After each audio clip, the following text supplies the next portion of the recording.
Hello बच्चों, आज हम class 10th mathematics real number से बच्चा कुछ केस स्टडी क्वेश्चन सॉल्व करेंगे।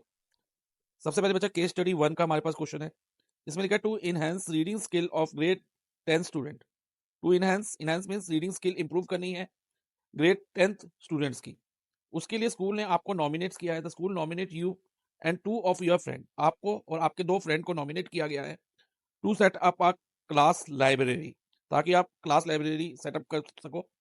और देयर आर टू सेक्शंस, दो सेक्शन है क्लास 10th के। एक है सेक्शन ए और एक है सेक्शन बी, दो सेक्शन है। और आगे लिखा है there are 32 students in section A and 36 student in section B. 32 student section A में है और 36 स्टूडेंट सेक्शन बी में है। तो हमें ये केस स्टडी गिवन है और इस पर बेस्ड बच्चा 3 क्वेश्चन है। हम one by one each question solve करेंगे। देखो बच्चा, फर्स्ट क्वेश्चन में हमसे क्या पूछा है, what is the minimum number of books. हमें निकालना है minimum number of books you will acquire, जो आपको एक्वायर करनी होगी for class library, class library के लिए एक्वायर करनी होगी, so that they can be distributed equally among the student of section A and section B. जिन इन बुक नंबर ऑफ बुक्स जो हम एक्वायर करेंगे बच्चा, तो उसको सेक्शन ए और सेक्शन बी के बच्चों में इक्वली डिस्ट्रीब्यूट करना है। तो इस क्वेश्चन में जनरली बच्चा, इन टाइप के क्वेश्चन में जनरली हम या तो HCF निकालते हैं या LCM निकालते हैं। तो इसको एक्सप्लेन करने के लिए मैं बच्चा एक कुछ एग्जांपल से सॉल्व कर रहा हूँ।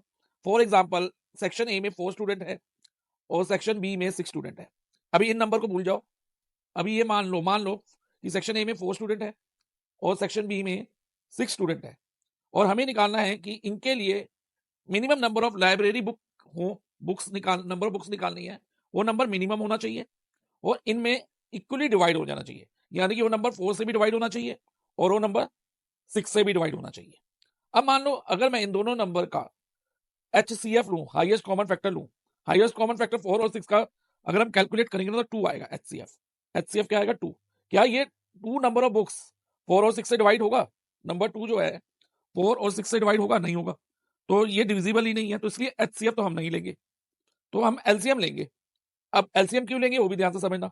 पहले हम 4 और 6 का LCM अगर कैलकुलेट करते हैं तो क्या आता है बच्चा? 12 आता है। अब 12 LCM हो गया। अब ये 12 मिनिमम नंबर ऑफ बुक्स होगी, सब इन दोनों का सबसे छोटा कॉमन मल्टीपल होगा, लीस्ट कॉमन मल्टीपल होगा। एलसीएम का फुल फॉर्म क्या है? Least common multiple. तो सबसे छोटा यानी कि मिनिमम वाली कंडीशन सेटिस्फाई हो रही है और सब में इक्वली डिवाइड होना है, तो कॉमन भी आ रहा है, कॉमन वाला वर्ड भी सेटिस्फाई हो रहा है। और जो 12 है और 4 का मल्टीपल भी है और 12 6 का भी मल्टीपल है कि नहीं? यस सर है। और 12 4 से भी इक्वली डिस्ट्रीब्यूट हो जाएगा 4 स्टूडेंट में भी, और जो 12 है सेक्शन बी के 6 स्टूडेंट में भी इक्वली डिस्ट्रीब्यूट हो जाएगा। तो हम नंबर ऑफ बुक्स निकालने के लिए क्या करेंगे, जो गिवन नंबर होगा उनका एलसीएम निकालेंगे। तो ये तो मैंने एग्जांपल लेके आपको समझाया है। अब एक्चुअल नंबर हम क्वेश्चन में से लेंगे।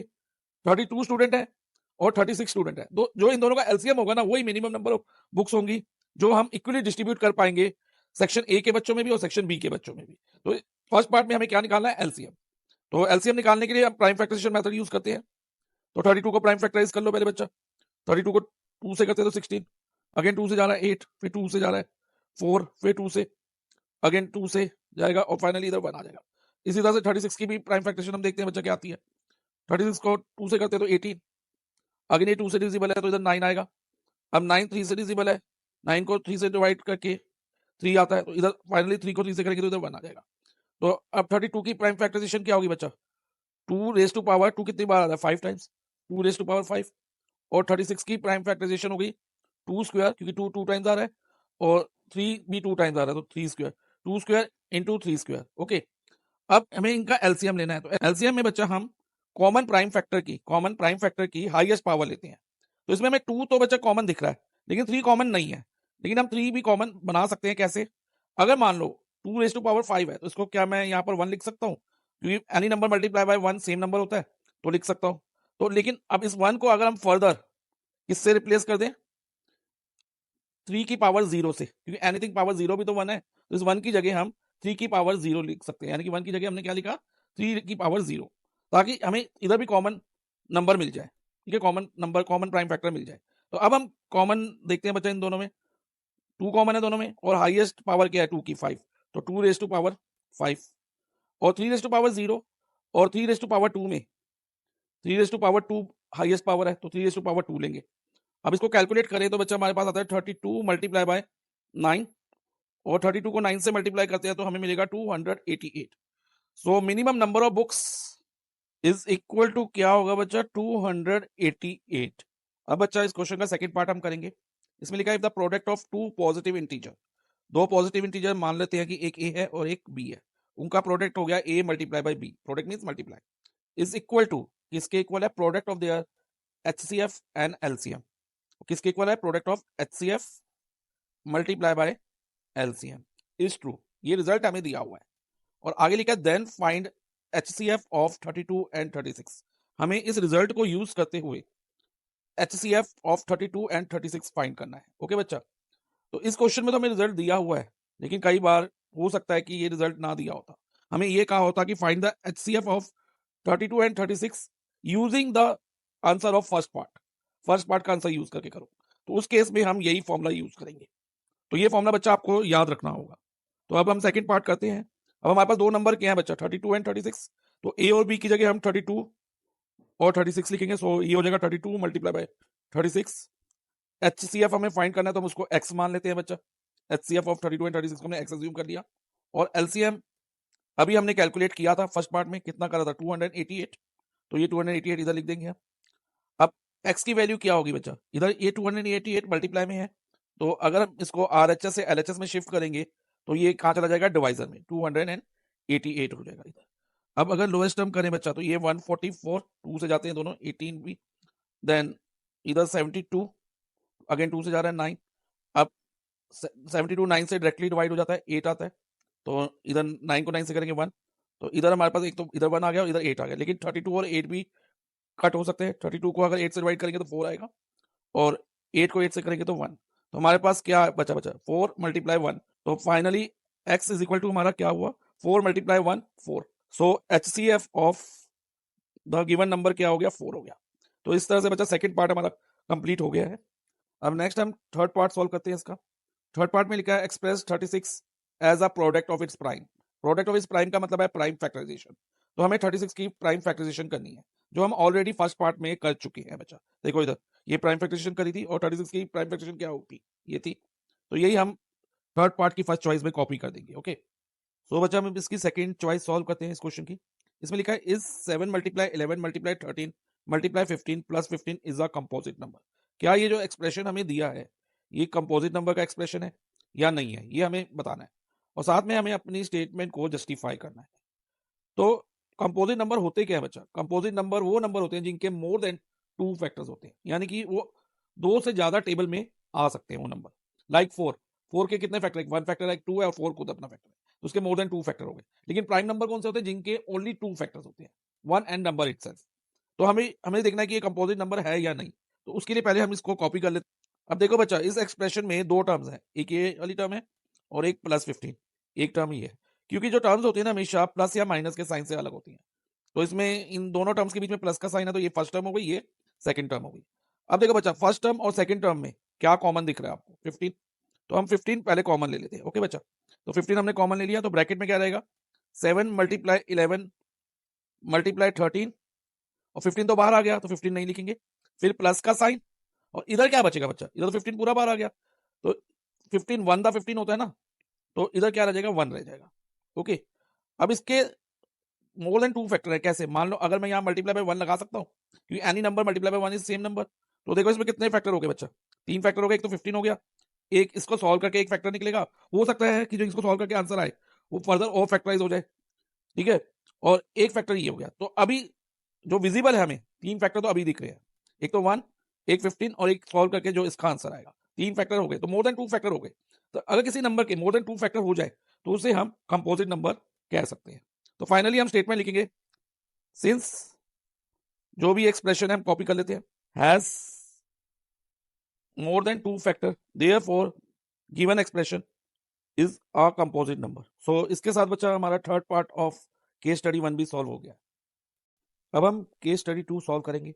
इसमें लिखा है seminar is being conducted by an educational organisation. एक सेमिनार हो रहा है, सेमिनार मींस एक मीटिंग है, और वो कौन कंडक्ट कर रहा है, एक educational organisation. Educational organisation like NCERT या सीबीएसई वो ऑर्गेनाइज कर रहे हैं, where the participants will be the educator of different subject. और उनमें पार्टिसिपेंट्स कौन है बच्चा उस सेमिनार में, कौन पार्टिसिपेट कर रहा है? Educators. Educators mean teachers of different subject, अलग अलग सब्जेक्ट के। The number of participant in Hindi, English and mathematics, जो पार्टिसिपेंट है हिंदी के, इंग्लिश के और मैथमेटिक्स के, उनका नंबर है 60, 84 एंड 108 रिस्पेक्टिवली। यानी कि हिंदी के 60 पार्टिसिपेंट होंगे, इंग्लिश सब्जेक्ट के 84 पार्टिसिपेंट होंगे और मैथमेटिक्स सब्जेक्ट की 108 पार्टिसिपेंट होंगे। ये केस स्टडी हमें गिवन है। ओके, और उस पर बेस्ड 3 क्वेश्चन है। अगेन वन बाय वन हम ईच क्वेश्चन सॉल्व करेंगे। देखो बच्चा, फर्स्ट क्वेश्चन में क्या बोला है? इन ईच रूम, हर रूम में, क्योंकि जिस ऑर्गेनाइजेशन में जाएंगे वहां पर रूम होंगे बिल्डिंग में, हर रूम में सेम नंबर ऑफ पार्टिसिपेंट को बिठाना है, same number of student are to be seated. ठीक है, all of them being in same subject, और हर रूम में सेम नंबर ऑफ पार्टिसिपेंट होंगे। मान लो हर रूम में 10 पार्टिसिपेंट है, ये क्लियर है? ये नहीं कि किसी में 10 किसी में 12, ऐसा नहीं करना। हमें हर एक में इक्वल नंबर ऑफ पार्टिसिपेंट कर लेनी है हर रूम में, और all of them being in the same subject. अगर मान लो रूम ए में 10 पार्टिसिपेंट है, उनमें ऑल 10 पार्टिसिपेंट एक सब्जेक्ट के होने चाहिए, या ऑल 10 पार्टिसिपेंट मैथमेटिक्स के हो, या ऑल 10 हिंदी के हो, या ऑल 10 इंग्लिश के हो। ये ना हो कि 6 पार्टिसिपेंट हिंदी के ले लिए और 4 इंग्लिश के ले लिए, ऐसा नहीं करना। हर रूम में जो पार्टिसिपेंट होंगे ना, वो सेम सब्जेक्ट के होने चाहिए, ये भी माइंड में रखना है। और आगे हम क्वेश्चन को पढ़ते हैं। हमें क्या फाइंड करना है? Find maximum number of participant. हमें निकालना है कि ज्यादा से ज्यादा, मैक्सिमम मींस ज्यादा से ज्यादा कितने पार्टिसिपेंट एकोमोडेट कर पाएंगे हर रूम में, इन ईच रूम। हर रूम में ज्यादा से ज्यादा पार्टिसिपेंट बिठाने हैं। तो मैक्सिमम वर्ड से हमारे माइंड में आता है हाईएस्ट, हाईएस्ट वर्ड आ जाता है। और क्योंकि मैक्सिमम नंबर ऑफ पार्टिसिपेंट, और इधर हमें नंबर किसका दिया है? पार्टिसिपेंट का ही। तो इनके हाईएस्ट नंबर, इनका सबसे ज्यादा नंबर जो एक रूम में एकोमोडेट होगा, यानी कि ये जो नंबर ऑफ पार्टिसिपेंट है उनको हम डिवाइड करेंगे रूम में। मतलब एक रूम में मान लो 10 आ जाए या 12 आ जाए, कोई भी नंबर आ जाए, वो डिपेंड करेगी हाईएस्ट नंबर कौन सा आ रहा हो। तो उनको एकोमोडेट कर डिवाइड हो रहे हैं, यानी कि 60, 84 और 108 को हमें डिवाइड करना है। तो डिवाइड नंबर किनसे डिवाइड होता है? अपने फैक्टर से ही डिवाइड होता है। ठीक है, क्योंकि मल्टीपल तो नंबर से बड़ा होगा, तो मल्टीपल तो हम नहीं ले सकते, तो फैक्टर लेना होगा। और क्योंकि इक्वल नंबर हर एक में है, हर एक में 10 10 10 है, पार्टिसिपेंट 10 है या 12 है या कोई भी नंबर होगा, तो यानी कि वो कॉमन भी होगा नंबर हर रूम का। तो इसलिए इसमें क्या हुआ? Highest common factor HCF। तो इसमें हम क्या कैलकुलेट करेंगे बच्चा? फर्स्ट पार्ट में HCF, और वही होगा maximum number of participant that can accommodate in each room.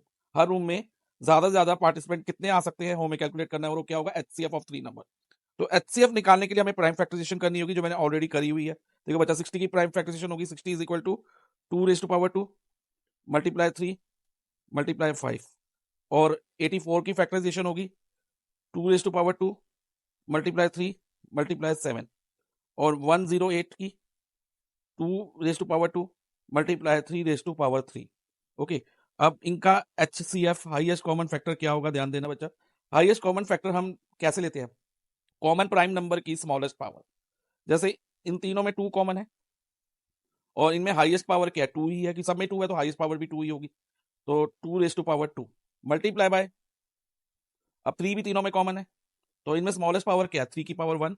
ये तो 3 की पावर 3 है, ये नहीं लेंगे, तो 3 की पावर 1। तो 3 की पावर 1 को आप 3 लिख सकते हैं। ऑन सॉल्विंग 2 स्क्वायर 4 होता है, मल्टीप्लाई बाय 3, 4 मल्टीप्लाई 3 इज 12।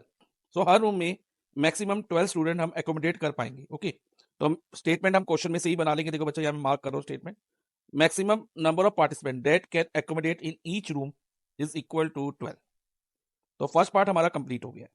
अब सेकंड पार्ट में क्या बोला है, ध्यान से पढ़ो, क्योंकि ये फर्स्ट पार्ट से ही रिलेटेड है। सेकंड पार्ट जो है इस क्वेश्चन का, वो फर्स्ट पार्ट से ही रिलेटेड है। अब देखो बच्चा, what is the minimum number of rooms required. अब वो कह रहा है कि कम से कम कितने रूम रिक्वायर्ड होंगे ड्यूरिंग द इवेंट, इवेंट में कितने रूम चाहिए होंगे। तो मिनिमम, इसमें मिनिमम वर्ड आया, minimum number of rooms means कम से कम कितने रूम्स यूज करें। वो चाहते हैं कि जो बिल्डिंग में स्पेस है लिमिटेड है, तो इसलिए वो कम से कम रूम यूज करना चाहते हैं। ठीक है, तो कम से कम रूम यूज करेंगे, तो करने के लिए जो नंबर ऑफ पार्टिसिपेंट होंगे हर रूम के अंदर, ईच रूम में, वो ज्यादा से ज्यादा एकोमोडेट करने होंगे। ज्यादा से ज्यादा हमें उनके अंदर रूम में एडजस्ट करना होगा उनको, ज्यादा से ज्यादा। और वो मैक्सिमम नंबर हमने क्या निकाला है, जो एकोमोडेट होगा उस रूम में, एडजस्ट होंगे, 12। ठीक है, तो हर रूम में 12 पार्टिसिपेंट है। तो अब 12 इंटू, मान लो नंबर ऑफ रूम्स हमें निकालना है, तो 12 into number of rooms, n for number of rooms, किसके इक्वल होगा? टोटल नंबर ऑफ पार्टिसिपेंट की। कि एक रूम में 12 पार्टिसिपेंट है, तो एन रूम्स है, तो टोटल नंबर ऑफ पार्टिसिपेंट हमें ये मिलेगा 12 into n is equal to total number of participant होगा। अब एक रूम में 12 है, एन हमें फाइंड करना है। अब टोटल नंबर ऑफ पार्टिसिपेंट क्या होगा, 60 प्लस 84 प्लस 108, इन सबको प्लस करते हैं तो 252 आता है। तो 252 टोटल नंबर ऑफ पार्टिसिपेंट है। तो वो कैसे लिख रहा है, एक रूम में 12 और अगर मान लो एन रूम है तो एन रूम से मल्टीप्लाई करेंगे तो हमें टोटल नंबर ऑफ पार्टिसिपेंट मिल जाएंगे, और वो किसके इक्वल लिख दिया, 252, जो total number of participant actually है। तो एन की वैल्यू क्या होगी बच्चा, 252 डिवाइडेड बाय 12। ओके, अब इसकी लोएस्ट टर्म कर लो जितना हो सकता है, 6 126। अब 126 डायरेक्ट 6 से डिविजिबल है तो ये आ जाएगा 2 1, तो एन हमारा 21 हो गया। तो minimum number of room, question में सी स्टेटमेंट बनेगी, minimum number of room required during event is 21। तो सेकंड पार्ट भी हमने इस क्वेश्चन का कंप्लीट कर लिया है। अब हम इस क्वेश्चन की third part first choice solve करेंगे। इसमें लिखा find the LCM of 84 and 108। हमें 84 और 108 की एलसीएम फाइंड करना है, और हेंस फाइंड देयर एचसीएफ। और हेंस फाइंड देयर एचसीएफ का मतलब है जो इनका एलसीएम आएगा ना उसको यूज करते हुए हमें एचसीएफ फाइंड करना है। तो एचसीएफ हम फाइंड करेंगे, लेकिन उससे पहले मैं एलसीएम फाइंड कर रहा हूँ यूजिंग प्राइम फैक्टराइजेशन मेथड। तो एलसीएम के लिए प्राइम फैक्टराइजेशन तो हमने पहले करी थी बच्चा फर्स्ट पार्ट में, 84 और 108 की, तो वही हमने यहाँ पर लिख देंगे। अब एलसीएम कैसे लेते हैं, तो बच्चा जो कॉमन फैक्टर की हाईएस्ट पावर पहले हम वो लेते हैं, और फिर जो कॉमन नहीं भी होते ना तो उनमें से भी हमें कॉमन निकालना होगा। लेकिन कैसे निकालेंगे उनमें से कॉमन, देखो बच्चा इधर 108 में 7 की पावर कुछ नहीं है, लेकिन 84 में 7 प्राइम फैक्टर है। तो 108 में हम इंटू 1 लिख सकते हैं, क्योंकि any number multiply by 1 is same number, होता है कि नहीं, यस सर होता है। तो और 1 की जगह हम 7 की पावर 0 भी लिख सकते हैं, क्योंकि एनीथिंग पावर 0 इज 1। ओके, तो इससे भी अब क्या हुआ, 7 कॉमन हो गया। अब हमने एलसीएम लेना है, एलसीएम में हम क्या लेते हैं, कॉमन फैक्टर की हाईएस्ट पावर। जैसे अब इसमें 2 की पावर 2 है, हाईएस्ट पावर 3 दोनों में है। अब इसमें हाईएस्ट पावर क्या 3 की 3 है, तो ये 3 क्यूब हो जाएगा, फाइन। और 7 रेज टू पावर 0 में से हाईएस्ट पावर किसकी कौन सी होगी, 7 रेज टू पावर 1, यानी कि ओनली 7 लेंगे इधर हम, कि पावर 1 लिखते नहीं है। अब इसका अगर कैलकुलेशन करें बच्चा, 2 स्क्वायर 4 होता है, इधर 27 आ जाएगा मल्टीप्लाई बाय 7। अब 108 मल्टीप्लाई बाय 7, हमारा आंसर होगा 756। तो एलसीएम हमने फाइंड कर लिया। अब इस एलसीएम को यूज करते हुए हमें एचसीएफ निकालना है। तो उसके लिए हम एक रिलेशन यूज करेंगे, वो है बच्चा प्रोडक्ट ऑफ टू नंबर, जैसे कि ए मल्टीप्लाई बाय बी, 2 नंबर हो गए, is equal to product of HCF and LCM, यानी कि एचसीएफ मल्टीप्लाई बाय एलसीएम। तो हम ये फॉर्मूला यूज करेंगे बच्चा। तो इसमें ए की जगह इधर 84 आएगा, बी की जगह 108, एचसीएफ हमें फाइंड करना है, उसको हम एक्स एज्यूम कर लेते हैं, और एलसीएम अभी हमने फाइंड किया 756।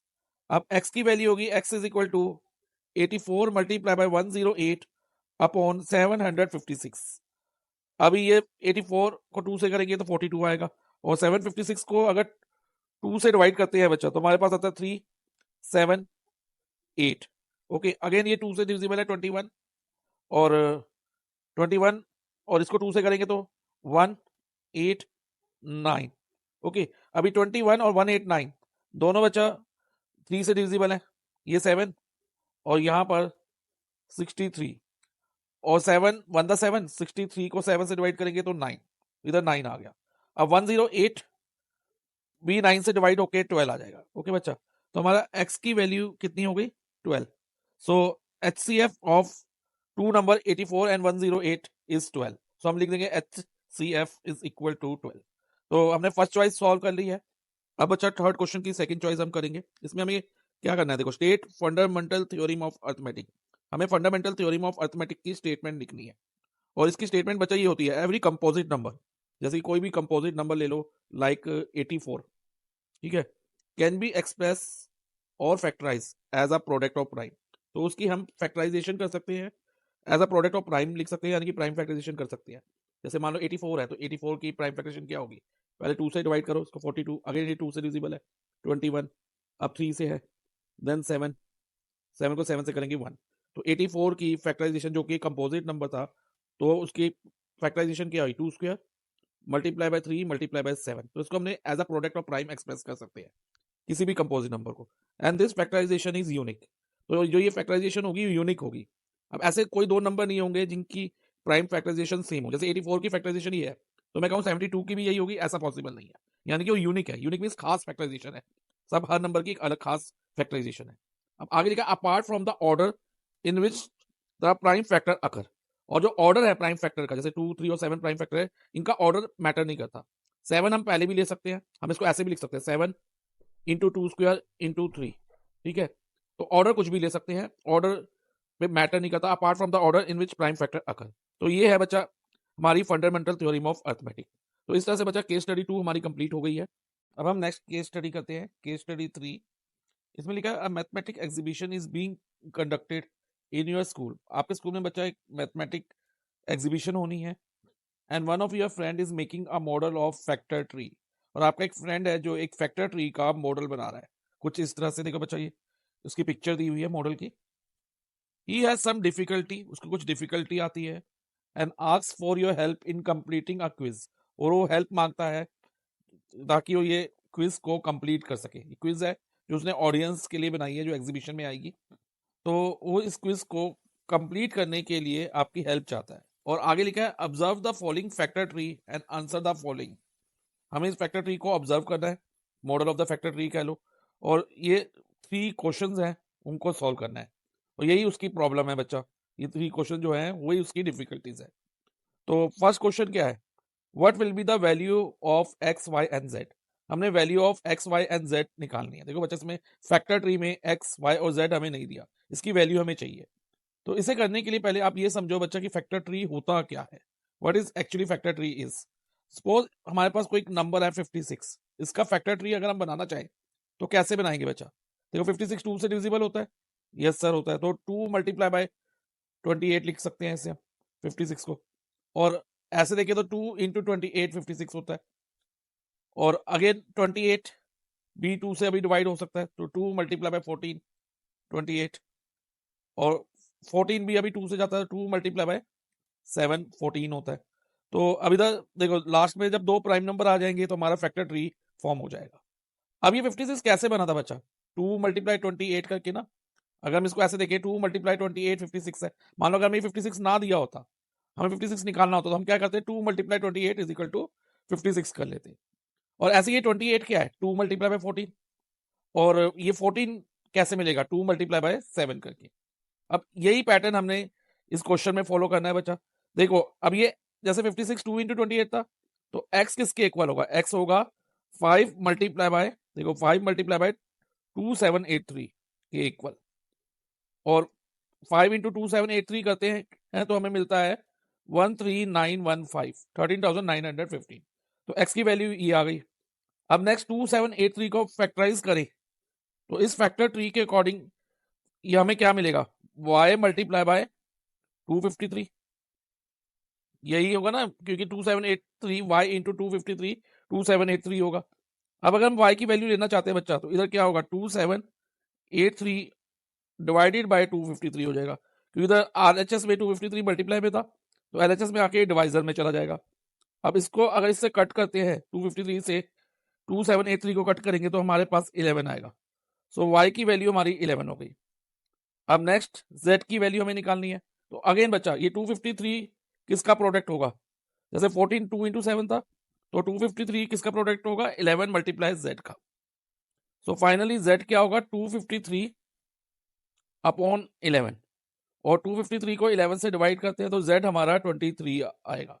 सो एक्स वाई जेड आ गया। इसको हम आप फैक्टर ट्री में एक बार लिख देते हैं, नेक्स्ट पार्ट करने में हमें इजी रहेगा। 13915 y की जगह 11 और z की जगह 23। तो इस क्वेश्चन का फर्स्ट पार्ट हमने कंप्लीट कर लिया है बच्चा। अब हम सेकंड पार्ट पे आते हैं। सेकंड पार्ट में हमें क्या निकालना है, find the prime factorisation of 13915। अब प्राइम फैक्टराइजेशन में क्या करेंगे, जो प्राइम नंबर्स है ना बच्चा, उनको हम as a product of prime लिख देंगे। तो सबसे पहले लिखेंगे 13915 is equal to, as a product of prime लिखना है इसको हमने, तो 5 है इसके प्राइम फैक्टर में। देन 11 2 बार आ रहा है, यानी कि 11 स्क्वायर, और z की जगह 23 है तो मल्टीप्लाई बाय 23। तो इसकी ये प्राइम फैक्टराइजेशन हो गई। तो सेकंड पार्ट हम ऐसे करेंगे, फर्स्ट और सेकंड पार्ट हमारा हो गया। अब थर्ड पार्ट में आते हैं बच्चा। थर्ड पार्ट में क्या लिखा है, what is the sum of exponent of each prime factor of 13915।